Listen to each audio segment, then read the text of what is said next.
Bismillah ar-Rahman ar-Rahim. Assalamu alaikum, dear participants. Welcome to this session of Quran for Ramadan. Today we'll be finishing off the remaining verses of Surah Bani Isra'il, and you can see that how they have beautifully encompassed the teachings of Islam, especially the moral teachings.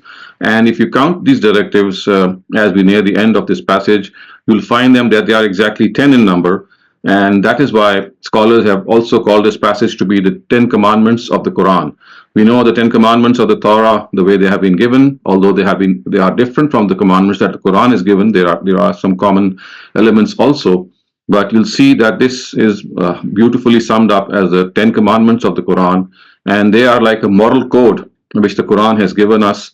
And if we are able to follow this moral code, it will be something that will make us conform to the moral standards which God wants us to profess.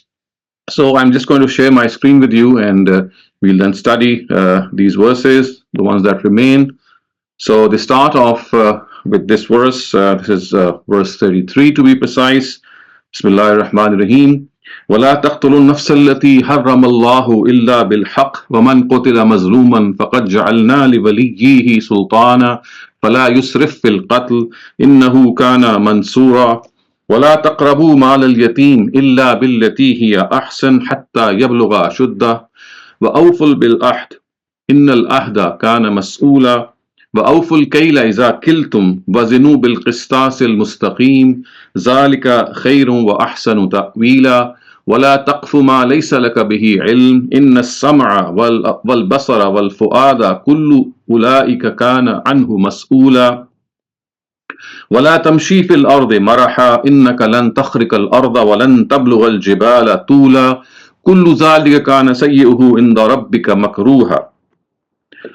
Do not wrongfully kill any person whose life are held sacred by God, that he who is slain unjustly we have here the authority.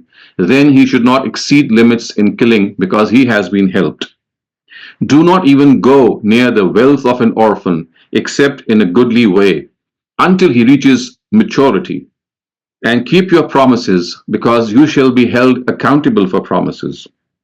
Give full measure when you measure and weigh with correct scales. This is better and fairer as far as the consequences are concerned. Do not go after what you know not, because eyes, ears, and heart, all of them shall be questioned. And do not walk arrogantly on the earth, because neither can you split apart the earth, nor can you reach the height of the mountains. The evil of each of these things to your Lord is very displeasing.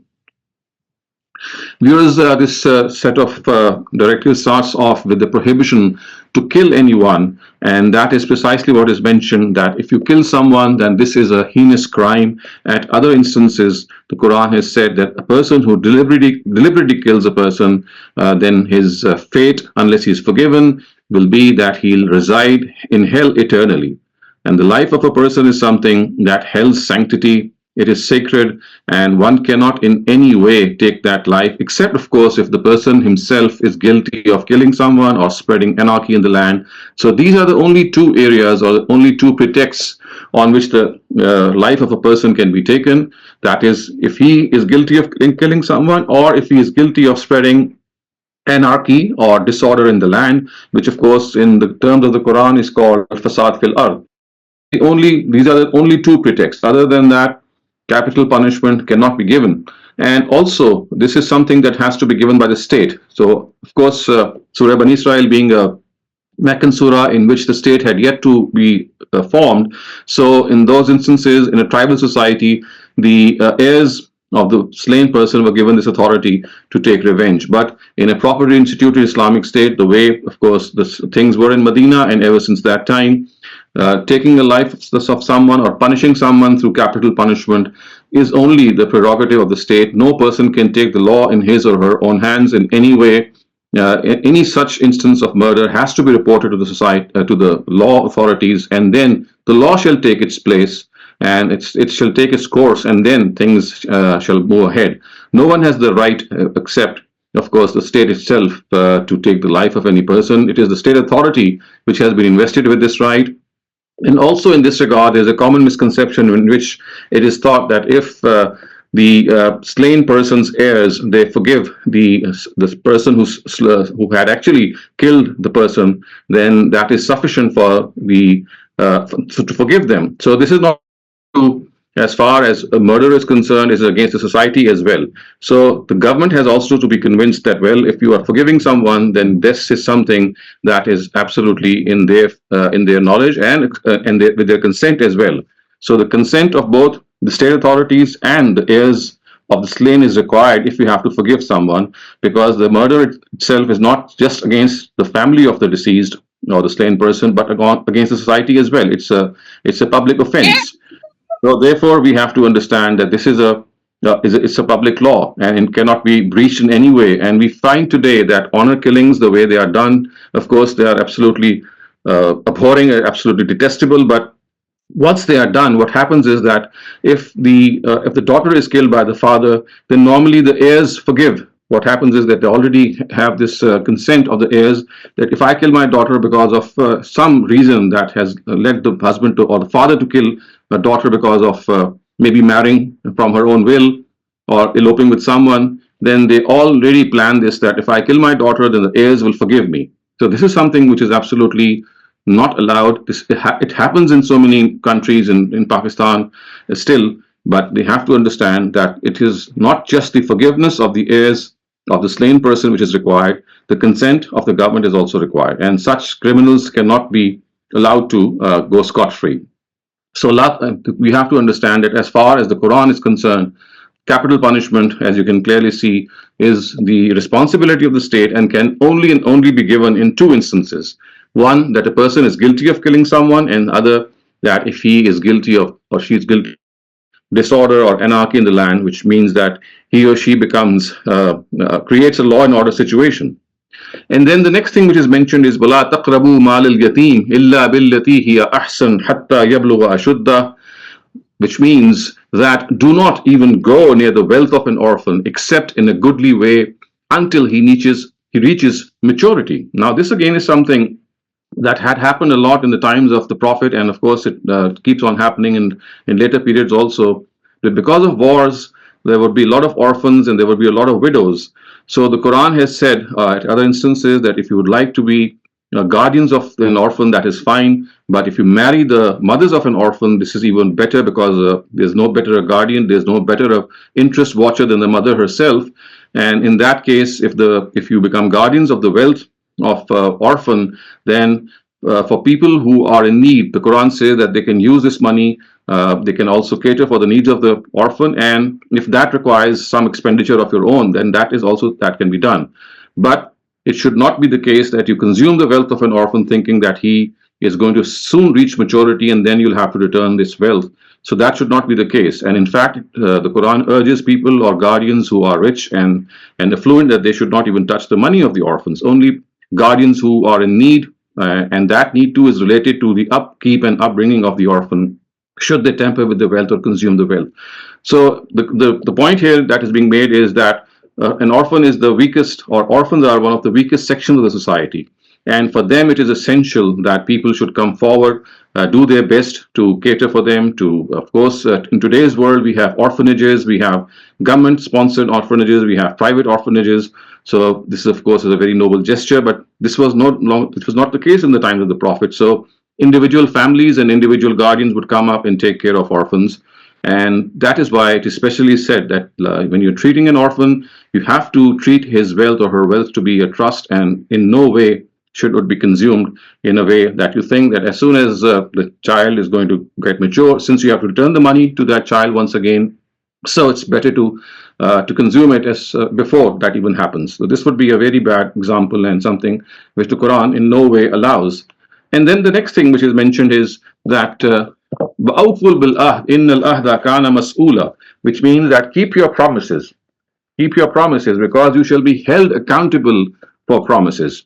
Once again, something that is a very simple thing. I mean, who would say that keeping a promise is not the right way to go about?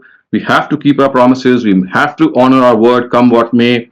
And if in this regard there is something that we are not able to do so, maybe we fall short, or there could be some reason because of which we are not able to fulfill our promise, then we have to apologize, we have to make up for that, atone for that in any way possible. And also, very important is that at the time of making a commitment, at the time of making a promise, we should be sure or reasonably sure that we will be able to fulfill it. Because we see today in today's world, many promises are being made when at the time of being made, a person knows that I'll not be able to honor it. I mean, a person very clearly knows that he or she would not be able to honor it, but they still go ahead and make a promise. So that is again something that is unbecoming. Keeping a word and giving your word is something that has to be done at all cost, even at times. It's something that you have to pay a heavy cost for that, but you must fulfill your word. And if for some reason you fall short, if for some reason which is justifiable, you're not able to do so, then as I said, that you have to make up for that and you must atone for that. So as far as the Quran is concerned, it lays great stress on fulfilling the promises, and it says that actually the Sharia itself, God's Sharia itself, is a promise. So when we fulfill our Sharia, when we fulfill our duties, we are actually following the Sharia of God. وَأَوْفُوا الْكَيْلَ إِذَا كِلْتُمْ وَزِنُوا بِالْقِسْطَاسِ الْمُسْتَقِيمِ. Give full measure when you measure and weigh with correct scales. This is better and fairer as far as the consequences are concerned. ذَلِكَ خَيْرٌ وَأَحْسَنُ تَأْوِيلًا. So measuring and weighing accurately, this is something which is stressed by Quran. The reason being, of course, there is a general trend today as well, but in the Arabs, in the time of the Arabs, marketing and market value would hold a lot of importance. So people who would be going to the market, they would be either weighing something or measuring something, and things would often be sold in kind, and there was little cash involved. So a lot of things would depend on how you weigh something and how you measure something. So that is why it is clearly said that you must not in any way be dishonest in weighing and in measuring things. Whatever you measure and weigh should be played in full scale. وَلَا تَقْفُ مَا لَيْسَ لَكَ بِهِ عِلْمٍ إِنَّ السَّمْعَ وَالْبَصَرَ وَالْفُؤَادَ كُلُّ أُولَٰئِكَ كَانَ عَنْهُ مَسْئُولًا. So do not go after what you know not, because eyes, ears, and heart, all of them shall be questioned. Again, something which has to be at all times upheld, that we should not go after things that we do not know. Passing on news which is hearsay, something that we are not fully confident about, comes the most under this verse. Similarly, not investigating facts and just reporting them is something again which is unbecoming. Indulging in gossip again is something that should be avoided. Blaming someone wrongly, that is also something which the Quran actually refers to by saying La taqfu ma laysa laka bihi ilm. And when people actually indulge in hearsay, the Quran says that this is itself a great sin. So the Prophet, peace be upon him, is reported to have said, "Kafa bil mare kaziban an yuhaddisa bi kulli ma sami'a," that it is sufficient for a person to be called a liar if he keeps reporting things that he hears without investigating. So this is how the Prophet has clearly warned that we should not indulge in gossip and do not report things that we are not sure of. And if we do that, we have to realize that each of our faculties will be held accountable on the day of judgment in the sam'a wal basara wal fu'ad. Kullu ulaika kana anhu mas'ula. Each of them will be held accountable. And remember, the accountability of God is something that is going to take into account our own intentions and the way those intentions actually affected not only our own dealings, but the dealings of people who are around us. And finally, what is mentioned is وَلَا تَمْشِي فِي الْأَرْضِ مَرَحًا إِنَّكَ لَن تَخْرِقَ الْأَرْضَ وَلَن تَبْلُغَ الْجِبَالَ طُولًا. And do not walk arrogantly on the earth, because neither can you split apart the earth, nor can you reach the height of the mountains. So arrogance is something that is detestable. We all know that. It was arrogance that had instigated Satan to actually disobey the Almighty. It is arrogance, and it was arrogance which had actually stopped the people of the book of the times of the Prophet and the idolaters to accept a prophet of God. Out of arrogance, they did not accept him. We know that the people of the book of the Prophet's times, they were fully aware that the last prophet is going to come amongst the Ishmaelites, and they were actually a promise was taken for them that when the last messenger would appear, then, as the Quran says, azzaruhu wa nasaruhu, that they would respect him and they would at the same time support him and profess faith in him. But it was this arrogance that did not let them do so, because they thought that they would not commit to a prophet who is outside of their own ancestry, and this is something that took the better of them, and ultimately they ended up deliberately denying the prophet. So this arrogance is something that is still found, it can still, cause havoc, and it's still something that we have to reckon with. And there are subtle forms of arrogance and there are very blatant forms of arrogance. But come what may, arrogance is something that has to be really checked. We must always try to be humble, down to earth, because humility is one of the biggest assets of humanity. And if you are not humble, then you are trying to imitate God, because only God has the right to feel superior and to express that superiority. But when we express our superiority, then we are trying to partake in the attributes of God. So with this, we come to an end to today's session and also to the passage of Bani Isra'il, the Surah Bani Isra'il, and we are now open to questions. Assalamu alaikum, Dr. Saleem. This was a wonderful session. Just a few house rules. Please make sure that you begin with questions pertaining to the passage we've just read, and then we'll open the forum for open questions if we have time. I do not see any raised hands right now. If anybody has any questions, Imran Khan, please unmute your mic and ask your question. السلام علیکم سر. وعلیکم السلام. سورہ بنی اسرائیل کی آیت number 93 میں اللہ تعالیٰ نے بڑے واضح طور پہ فرمایا کہ جو کوئی کسی مسلمان کو عمدن قتل کرے گا اس کی سزا جہنم ہے، جس میں وہ ہمیشہ رہے گا، اور اس پر خدا کا غضب اور اس کی لعنت، اور اللہ اس کے لیے ایک عذاب عظیم تیار کر رکھا ہے. تو میرا سوال اسی آیت سے اور دونوں آیتوں کے ریلیشن شپ میں کہ ہمارے یہاں آپ دیکھتے ہیں کہ قتل، غالباً آپ بنی اسرائیل کی بجائے سورہ نساء کی بات کر رہے ہیں. ہاں میں اس کو کوٹ کر رہا ہوں، اس کا لنکیج اس کے ساتھ کہ عمدن قتل کے اوپر تو جہنم ہے، اور وہ مسلمانوں کے لیے بھی ہے. وہ یہ چیز ہمارے معاشرے میں بڑی کلیئر ہونی چاہیے کہ یہ جہنم جو ہے یہ ان کے لیے، کفار کے لیے نہیں، مسلمانوں کو بھی ملے گی اگر ہم نے عمدن کسی مسلمان کو قتل کیا. اس پہ ہماری سوسائٹی میں کافی میرے خیال سے ایک مس انڈرسٹینڈنگ ہے. لوگ سمجھتے ہیں خون بہا دے دیا تو بچت ہو جائے گی. Probably it is not like. Am I right or wrong? Thank you. نہیں دیکھیں، وہ خون بہا کے دے کے بچت ہونا تو دنیا کا تعلق ہے. وہ دنیا کی سزا سے آپ کی بچت ہو سکتی ہے، اخروی سزا سے تو آپ کی بچت پھر بھی نہیں ہو سکتی اگر آپ نے جانتے بوجھتے قتل کیا. تو جانتے بوجھتے قتل کی جو سزا ہے، دنیاوی سزا الگ ہے اور اخروی سزا الگ ہے. دنیا میں اگر آپ نے خون بہا دے دیا یا معافی نامہ ہو گیا، راضی نامہ ہو گیا، وہ ایک الگ سچویشن ہے. وہ تو دنیا میں آپ کو امان ملے گی، لیکن وہ اللہ کے آگے امان آپ کو نہیں ملے گی. اس وجہ سے یہ قتل جو ہے یہ بہت بڑا جرم ہے، اور یہ صرف مسلمانوں کے لیے نہیں ہے بلکہ تمام انسانوں کے لیے ہے. یعنی سورہ فرقان میں یہ بتا دیا without any distinction between any مذہب. یہ نہیں کہا گیا کہ صرف مسلمان، بلکہ وہاں یہ کہا گیا کہ آپ کسی کو بھی جان کو بھی قتل کریں گے تو آپ یخلد فیہ مہانا، آپ ہمیشہ کی جہنم میں رہیں گے. تو وہاں پہ یہ بتا دیا گیا کہ چاہے غیر مسلم کو آپ قتل کریں چاہے آپ مسلمان کو قتل کریں، آپ کو اگر معافی آپ کی اس بندے نے آخرت میں نہ کی اور یہ جانتے بوجھتے آپ کا معاملہ رہا تو پھر ابدی جہنم کو آپ فیس کریں گے. Thank you doctor Salim. Shabnam please اپنا سوال کر لیجیے آپ. جی تھینک یو سر. یہ اسی قتل کی سزا سے ریلیٹڈ ہی بات ہے سر. آپ جسے ہمیں بتاتے ہیں کہ آخرت میں اس کو جسے مرڈر کیا گیا اس کو بھی معاف کرنا ہوگا، اور سر ہمیں جو قرآن سے ہی جو ہمیں قیامت کا نقشہ ملتا ہے کہ اس میں تو کوئی کسی کو نہیں اس ٹائم، مطلب اپنے امیڈیٹ آپ کے ریلیشن شپس بھی آپ کو اس پوزیشن میں نہیں ہوں گے کہ معاف کریں یا کچھ. تو سر اب اگر کوئی بہت دل سے معافی مانگتا ہے، بہت توبہ کرتا ہے، تو سر وہ تو پوزیشن میں اس نے تو معاف نہیں کرنا آخرت میں، تو سر پھر کیا ہوگا؟ یہ غلط فہمی ہے ہمیں، ایسی تو بات نہیں ہے. وہ دو باتیں آپ ملا رہی ہیں. یہ معلوم ہوتا ہے کہ نفسا نفسی کا عالم ہوگا، ہر ایک کو اپنی پڑی ہوگی. وہ حساب کتاب کے ٹائم کی بات ہے. اس کے بعد جب حساب کتاب ایک انسان کا ہو جائے گا اور اکاؤنٹ سیٹل ہو رہے ہوں گے تو پھر یہ موقع دیا جائے گا ان لوگوں کو جنہوں نے کسی فرد کے خلاف جرم کیا کہ کیا وہ معاف کرتے ہیں کہ ان کو یہ نہیں کرتے. یہ ایسا نہیں ہے کہ وہاں اتنی نفسا نفسی کا عالم ہوگا کہ یہ معافی کی نوبت ہی نہیں آئے گی.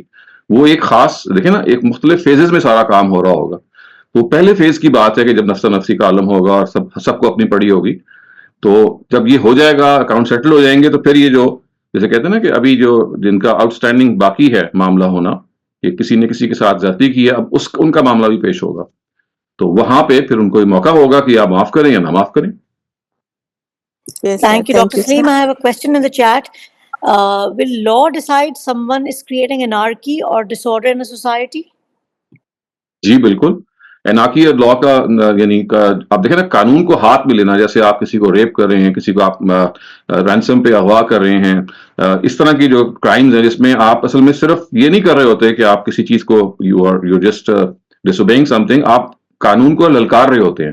یعنی آپ یو ناٹ کمٹنگ، سمجھ لیں کہ جیسے چوری جب رابری بن جائے، چوری ہوتی ہے چھپ چھپا کے، رابری ہوتی ہے دن دہاڑے. تو وہاں آپ اعلان للکارتے ہیں کہ جی کچھ ہوگا تو دیکھ لیں گے، میں تو یہ کام کرنے جا رہا ہوں. تو اس کو کہتے ہیں فساد فی الارض، کہ جب آپ قانون کو کی پرواہ کیے بغیر قانون کو اپنے ہاتھ میں لیں اور یہ بے پرواہ ہو جائیں اسے. یعنی آپ چھپ چھپا کے کوئی جرم نہیں کر رہے بلکہ للکار کے کر رہے ہیں. اس کو کہتے ہیں فساد فی الارض. Okay. Then there's another question in the chat. Dr. Saleem, can you give an example of what they mean by following someone blindly? Following some one blindly مطلب اس میں کیا مشکل ہے؟ آپ کسی چیز کو کوشچن کیے بغیر کوئی اگر آپ کے ذہن میں سوال نہیں پیدا ہو رہا ہے تو آپ نے اس کو سلا دیا اور جو بھی آپ کو کسی نے بتا دیا آپ اس کو کسی پر چل پڑے. آپ نے کہا ٹھیک ہے جی میں فلاں امام کی بات مان رہا ہوں یا فلاں شخص کی بات مان رہا ہوں حالانکہ میرا اپنا ضمیر اور اپنا دل مطمئن نہیں ہے لیکن چونکہ وہ ایک بڑی پرسنالٹی ہے تو اب میں بلائنڈلی فالو کر رہا ہوں. Okay. عمر خان اپنا سوال کر لیجیے آپ. Assalamu alaikum, sir. You mentioned about, if I'm not mistaken, killing of daughters. They used to kill their daughters. Sir, in Yeah. our current times, maybe that is not really possible, but when daughters are born, they show great dissatisfaction. And اس میں سر بہت کیا اسی زمرے میں آ جاتا ہے کسی حد تک یہ بھی گناہ کہ ہم نہیں یہ ناشکری تو کریں؟ بہت بڑی چیز ہے. اور صرف ڈاٹرز نہیں تھا قرآن مجید میں یہاں تو تھا کہ لا تقتلوا اولادکم خشیۃ املاق کہ غربت کے ڈر سے اپنی اولاد کو قتل نہ کرو. تو یہ اولاد کے بارے میں ایک رویہ تھا کہ غریب ہو جائیں گے اگر ہمارے یہاں اولاد پیدا ہوئی ہے. بیٹیوں کو قتل کرنے کے ایک مزید ان کے ہاں یہ تھا کہ بھئی یہ ہمارے پہ بوجھ بنیں گی یا ارننگ ہینڈ نہیں ہے وہ اس کو الگ سے مزید مینشن کیا گیا ورنہ جنرلی یہ کہا گیا کہ اولاد کو قتل نہ کرو. تو قتل تو بہت آگے کی چیز ہے. یہ جو ڈسپلیزر پیدا ہونا ہے یہ تو ہمارا ایک کلچرل چیز ہے کہ ہم لڑکی کو ذرا کم تر سمجھتے ہیں لڑکے کی ہم انتظار میں رہتے ہیں. تو یہ ہماری مینٹل کچھ خرابی ہے اس معاملے میں. اپروچ ہماری یہ ہے کہ ہم ایک جینڈر کو ترجیح دیتے ہیں دوسرے جینڈر پہ. That is more cultural. اور بہت سارے کلچرز میں ابھی بھی میل جینڈر کو جب اولاد میں ہوتا ہے تو وہ توقع کر رہے ہوتے ہیں کہ they would like a male offspring. اور بہت سارے لوگ جو ہیں وہ میل آف اسپرنگ کی تلاش میں بہت ساری بیٹیاں پیدا کر دیتے ہیں اور ان کے ہاں بیٹا نہیں پیدا ہوتا.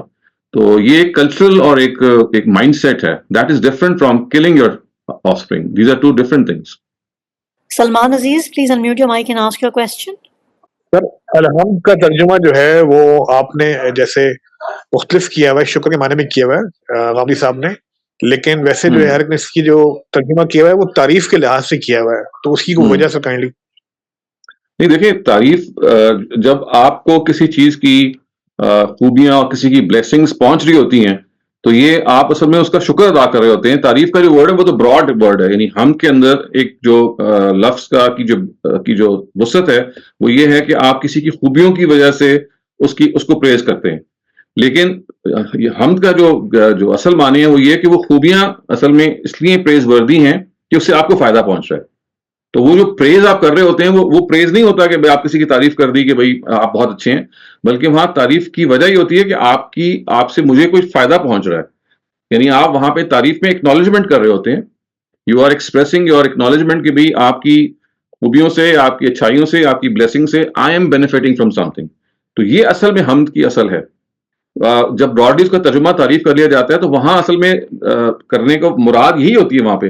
لیکن ورڈ تعریف چونکہ ایک براڈلی اصل میں اس مفہوم میں کر لیا جاتا ہے نا کہ ہر ایک کو اللہ تعالیٰ جو ہیں وہ کسی نہ کسی پہلو سے کچھ نہ کچھ دے رہے ہیں یا ان کے لیے ایک بلیسنگ کا باعث ثابت ہو رہے ہیں whether they reach us or not.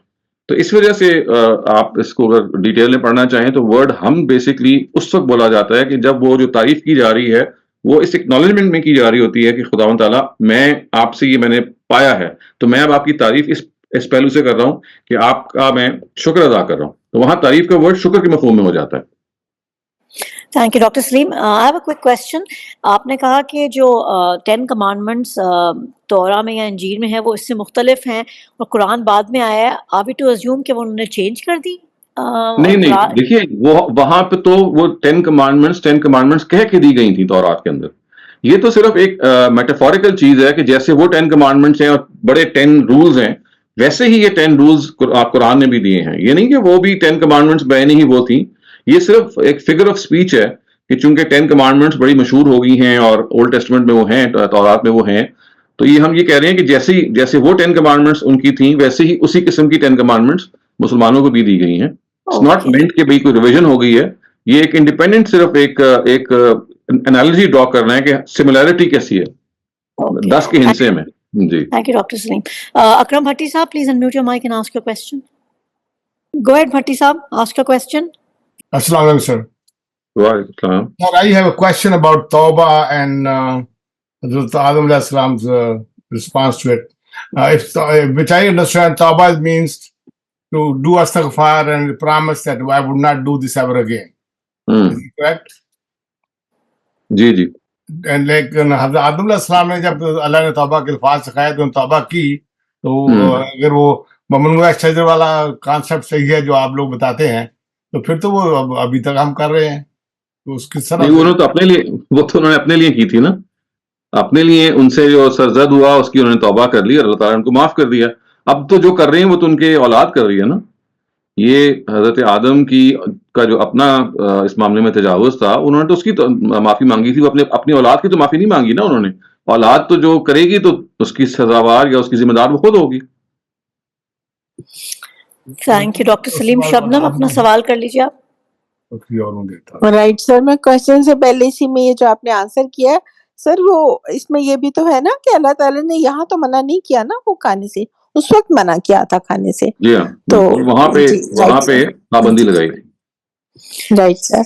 जी मैं पूछ लूँ. जी सर, मैं कल नहीं अटेंड कर सकी क्लास. सर वो ये जो पेरेंट्स और बच्चों के राइट्स की बात चल रही, सर मैं थोड़ा सा बता दूं, I am neither a mother nor a mother in law. तो सर लेकिन जनरली मैं सोसाइटी में देख रही हूँ जो पाकिस्तानी फैमिलीज हैं, बेशक वो अब्रॉड भी हैं सर, आफ्टर मैरिज बहुत ज्यादा जो है उनकी वाइफ्स होती हैं, जो बहू होती हैं, they want full control of her चीज में. और मदर्स बिल्कुल, अगर वो बेवा भी हैं, वो उनके अकाउंट पे भी कंट्रोल चाहती हैं. और सर ये बात बहुत ज्यादा अब कही जाती है कि पहले लोग सासों से डरते थे, अब बहुओं से डरते हैं. तो सर इसका कुछ बैलेंस हो सकता है? कुछ गाइड करें प्लीज. वो आपने कहा ना कि I am neither a mother और अ मदर इन लॉ, तो मैं भी कह सकता हूँ कि I am neither a daughter और डॉटर इन लॉ. देखें, इसमें तो बैलेंस आपने खुद ही क्रिएट करना है, सोसाइटी ने अवेयरनेस पैदा करनी है. हम लोग कैसे किसको ज्यादा से ज्यादा हम लोगों में अवेयरनेस क्रिएट कर सकते हैं कि रिश्तों के अंदर असल चीज बैलेंस है, असल चीज तवाजुन है.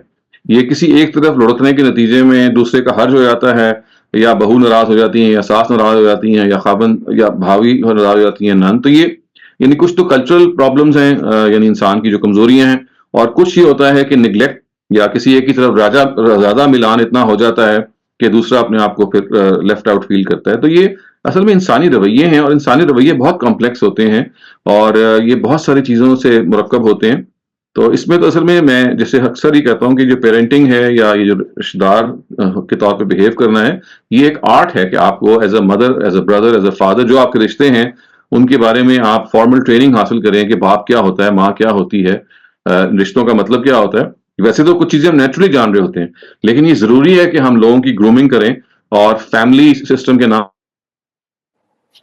अपने करिकुलम के अंदर जिसमें बताएं कि फैमिली क्या होती है, मियाँ बीवी के ताल्लुक का क्या मामला है, औलाद के साथ आपका क्या रिश्ता होना चाहिए, आइडियलिज्म का शिकार नहीं होना चाहिए, प्रैक्टिकल लाइफ के क्या मसाइल हैं.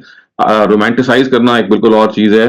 बहुत सारी चीज़ें आपको जन्नत में मिलेंगी, दुनिया में तो आपको बस गुजारे लायक लोग मिलेंगे. तो ये हकीकत पसंदी को सिखाना रिश्तों के मामले में, I think it should be taught as a subject in high school और इन कॉलेजेस, ताकि लोग इससे आशना हों. Thank you, Dr. Saleem. Mishal, please unmute your mic and ask your question.